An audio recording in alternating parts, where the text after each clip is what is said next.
বাংলাদেশ জামাতে ইসলামী ফিরিস্তাদের দল নয়, আমরা মানুষ, আমাদেরও ভুল ত্রুটি হয়। আমরা একটা কথা পরিষ্কার বলেছি যে অন্যায় আর জামাতে ইসলামী একসাথে চলে না, কিন্তু এর দ্বারা এটাও আমরা মিন করছি না যে আমরা কোনো অন্যায় করি না। আমরা মানুষ, আমাদের ভুল হয়, অন্যায় হয়, দোষ হয়, অপরাধ হয়। আমরা আহ্বান জানিয়েছি যারা দেশকে ভালোবাসেন, জাতিকে ভালোবাসেন, আমাদের অন্যায় অপরাধ দেখলে আমাদেরকে ধরে দিন। আমরা কথা দিচ্ছি আমরা সংশোধন করব ইনশাআল্লাহ। আমি সহকর্মীদেরকে বলবো, গায়ে যদি আপনার সাদা কাপড় থাকে আপনাকে যত্নশীল হতে হবে। সমাজের যে কথাটা আছে সাদা কাপড়ে দাগ লাগে, কথা ঠিক না। না, সাদা কাপড়ে কম লাগে কিন্তু যা লাগে তা ভাসে। Very careful. নৈতিকতার প্রশ্নে জামাতে ইসলামীতে কোনো ছাড় নাই। আমরা চেষ্টা করব সংশোধন করার। যদি সহনীয় মাত্রার কোনো লঙ্ঘন হয় আমরা চেষ্টা করব সংশোধন করে তাকে দায়িত্ব পালনের সুযোগ দেওয়ার। কিন্তু সেই মাত্রাটা যদি ভারী হয় তাহলে আমাদের কিছুই করার থাকবে না। আমাদেরকে কঠিন সিদ্ধান্তের দিকেই যেতে হবে। এই সিদ্ধান্তের দিকে যাওয়ার মানে হচ্ছে আমি সহ আমাদের সবাইকে সতর্ক করে দেওয়া, সাবধান,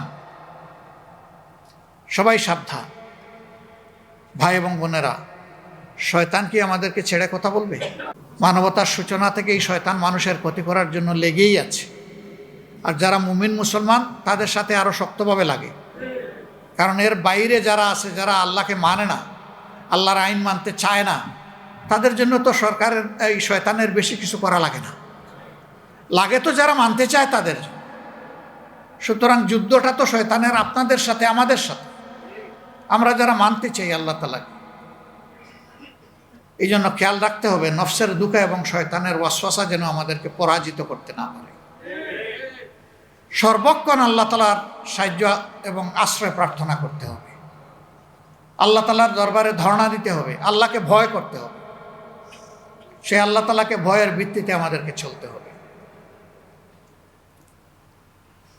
বাংলাদেশের এই আন্দোলনের স্পিরিট দুনিয়ার বহু দেশে এখন প্রবাহিত হচ্ছে। তবে কোনো দেশের আভ্যন্তরীণ ব্যাপারে আমরা নাক গলাতে চাই না। ওই দেশের জনগণই ঠিক করবে যে তাদের দেশের গতিপথটা কী হবে। একইভাবে আমরা এটাও চাই না যে কোনো দেশ আমাদের আভ্যন্তরীণ বিষয়ে নাক গলাক।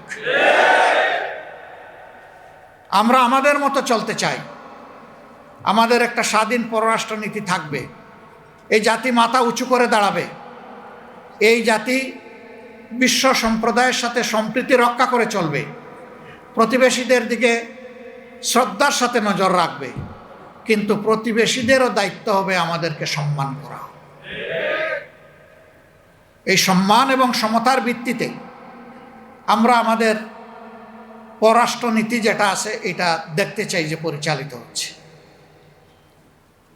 সীমান্তে যে বাড়াবাড়ি করে আমাদের প্রতিবেশীরা, আমরা তাদেরকে অনুরোধ করব শান্তিতে আপনারাও থাকুন, শান্তিতে আমাদেরকেও থাকতে দিন।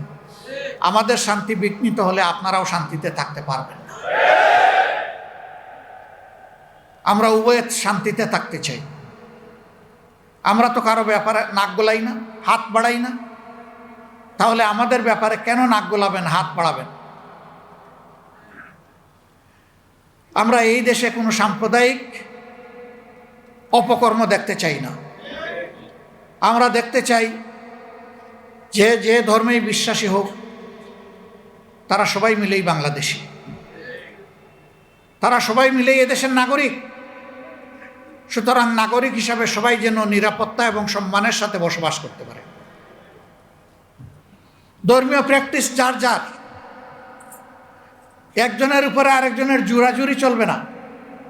আল্লাহর বিধান এটা নয়। ধর্ম চাপিয়ে দেওয়ার জিনিস নয়।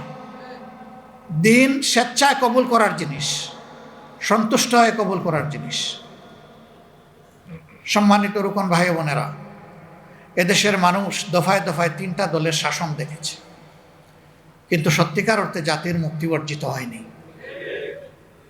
মুক্তি অর্জনের জন্য শাসন ব্যবস্থায় 2টা জিনিস লাগবে, একটা নীতি আর একটা নেতা।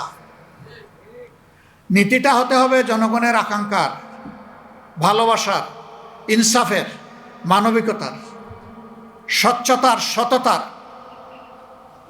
আর নেতা হতে হবে সৎ, সকল ব্যাপারে সৎ, শুধু লেনদেন না, তার আমল আখলাক, লেনদেন, সকল ব্যাপারে। যখন নীতি এবং নেতার এই কম্বিনেশন হবে, ইনশাল্লাহ এই দেশের মানুষের মুক্তি আসবে। জামাত ইসলামী সেই কাজটা করার জন্যই অবিরাম চেষ্টা চালিয়ে যাচ্ছে। সাইফুল আলম খান মিলন সাহেব বলেছেন, দুই একটা বিচ্ছিন্ন ঘটনা দেখে কেউ হতাশ হবেন না। এই ঘটনা হজরতে আদম আলাইহিসসালামের দুই সন্তান থেকে প্রথমে শুরু হয়েছে। তিনি আমাদের আদি পিতা, তারা দুইজন আমাদের ভাই। এই কথার দ্বারা স্মরণে রাখবেন যে সকল যুগের সকল নবীদের সমাজেও, নবীদেরকে পাওয়ার পরেও, নবীদের দ্বারা পরিচালিত হওয়ার পরেও সকল সমাজেই কিছু অপরাধী লোক ছিল। অপরাধী লোক ছিল বলেই আল্লাহ তাআলার সামাজিক বিধান যুগে যুগে নবী পয়গম্বরদের কাছে এসেছে। আমরা চেষ্টা করি, নিজেদের সংশোধনের চেষ্টা করি, ভালো হওয়ার চেষ্টা করি, কিন্তু এরপরে দুই একটা বিশাল ধানের স্তূপের সাথে দুই একটা তুষ থাকতেই পারে, দুই একটা ছিটা থাকতেই পারে। অবশ্য আমরা কামনা করি না যে কেউ খারাপের দিকে চলে যাক। আমাদের সর্বাত্মক চেষ্টা থাকে নিজেকে এবং মানুষকে সংশোধনের, প্রথমে নিজেকে, তারপরে অন্যকে। আল্লাহ যেন এই কাজটা আমাদেরকে অব্যাহত রাখার তৌফিক দান করেন। প্রিয় দেশের জন্য আমাদের প্রিয় সংগঠনকে আল্লাহ কবুল করুন। আজ থেকে 2 বছর আগে কাটায় কাটায় যদি হিসাব করি, এই পরিবেশটা ছিল না। এই পরিবেশ এসেছে জুলাইয়ের ত্যাগ এবং কুরবানির মধ্য দিয়ে। তবে হ্যাঁ, এই ত্যাগ এবং কুরবানি শুরু হয়েছিল 2006 সালের 28 অক্টোবর। সেই দিন একটা গণহত্যা সংগঠিত হয়েছিল। স্পষ্ট দিবালুকে লগি বইটার তাণ্ডব চালিয়ে আমাদের সহকর্মীদেরকে খুন করা হয়েছিল। লাশগুলা মাটিতে পড়ে যাওয়ার পরে তাদের লাশের উপর উঠে তারা নাচানাচি করেছিল। বিশ্ববিবেক এইটা দেখে স্তম্ভিত হয়েছিল। শিশুরা ভয় পেয়ে কয়েক রাত ঘুমাতে পারেনি, এটি ছিল তাদের মা বাপের কথা। একটা মামলাও হয়েছিল, কিন্তু এই তাণ্ডব যারা চালিয়েছিল তারাই পরবর্তী পর্যায়ে কায়দা করে বোঝাপড়ার মাধ্যমে ক্ষমতায় আসার পরে মামলাটা তারা খারিজ করে দেয়। এই মামলা ইনশাল্লাহ যথাসময়ে আবার পুনরুজ্জীবিত হবে। এরপরে এরা ক্ষমতায় এসে প্রথমেই হাত দিল আমাদের দেশপ্রেমিক সেনাবাহিনীর গায়ে।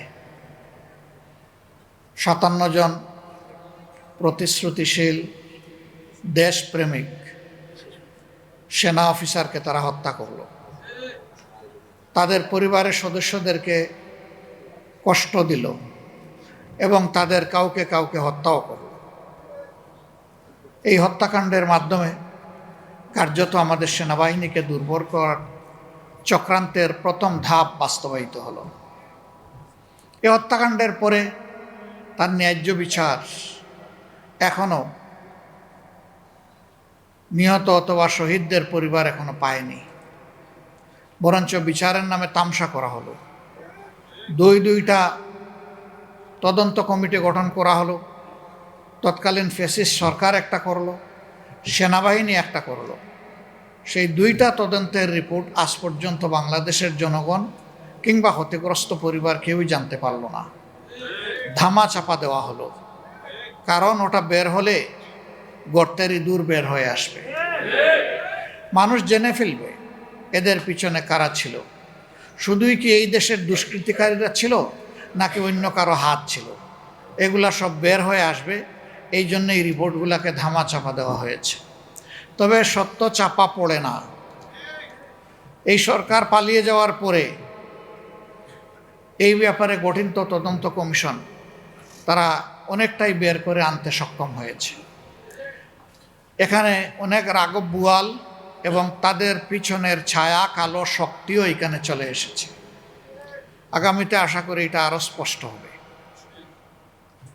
আল্লাহ তাআলার দরবারে দোয়া করি 28 অক্টোবর যাদেরকে খুন করা হয়েছে, 9 সালের 25 এবং 26 ফেব্রুয়ারি যাদেরকে পিলখানায় হত্যা করা হয়েছে, আল্লাহ তাদের সকলকে শহীদ হিসেবে কবুল করুন। 11 দলের ভিত্তিতে যে আন্দোলনটা চলছে, এই আন্দোলনটা যেন ন্যায্যতার ভিত্তিতে পরিচালিত হয়। দেশ জাতির ক্ষতি যেন আমাদের দ্বারা না হয়, বরঞ্চ মানুষের অধিকার যেন আমাদের মাধ্যমে আদায় হয়। আমরা আল্লাহ তাআলার কাছে সেই তৌফিক কামনা করি। সাংবাদিক বন্ধুরা তারা কষ্ট করে এসেছেন, তাদেরকে অসংখ্য ধন্যবাদ। আপনারা আমাদের জন্য দোয়া করবেন, আমাদের কথাগুলো জনগণের কাছে পৌঁছে দেবেন। দেশ এবং জাতির কল্যাণে আমরা একসাথেই কাজ করব ইনশাআল্লাহ। আপনাদের অব্যাহত সহযোগিতা আমরা কামনা করি এবং আমরা আশা করব যে আমাদের কথাগুলো অবিকল জাতির কাছে আপনারা পৌঁছে দিবেন। সবাইকে ধন্যবাদ। আসসালামু আলাইকুম ওয়া রাহমাতুল্লাহ।